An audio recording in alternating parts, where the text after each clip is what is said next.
Good morning. The John Bolton 600-page book, The Room Where It Happened, dropped about an hour ago.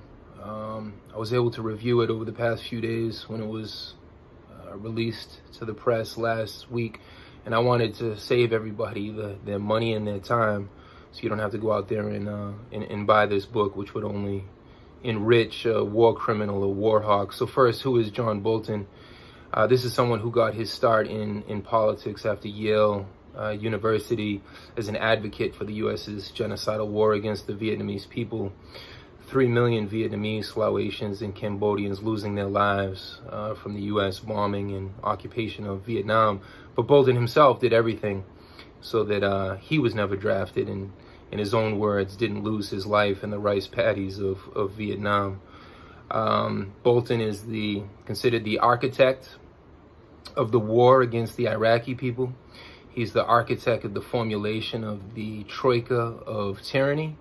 He's said that Cuba is the puppet master over Nicaragua, Venezuela, and any left movement in Latin America. So Bolton, first and foremost, is a war criminal, is a war hawk, but the liberal press is parading this book around because of how bad and inept and inefficient, incoherent that it makes Donald Trump look, as if we needed further proof. So what comes across in the book is that Trump has no uniform foreign policy. The chapter on Venezuela was the chapter that I found the most entertaining, if you will. Trump describes the drone attack against Nicolas Maduro in 2018 as hilarious, according to Bolton. Bolton fully reveals that U.S. aid in the Pentagon and the Lima Group were part of the Cúcuta, quote-unquote, humanitarian invasion of Venezuela on the border last year. Bolton's treatment of Juan Guaido and Trump's attitude towards Guaido was, again, entertaining on some level.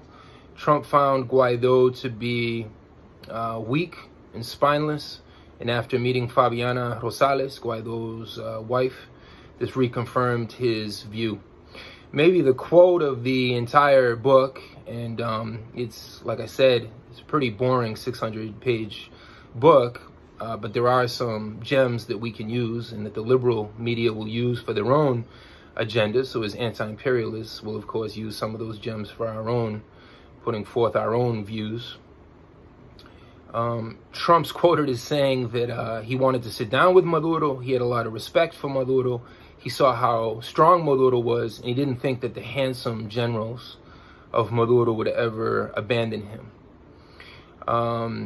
Other pieces of the book are Trump's interactions with Xi Jinping in China, Erdogan in Turkey. Trump did not know that Finland was its own independent country.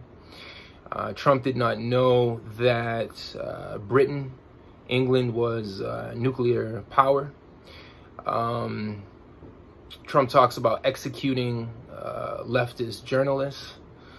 So more confirmation of what we already know, of course, on the left.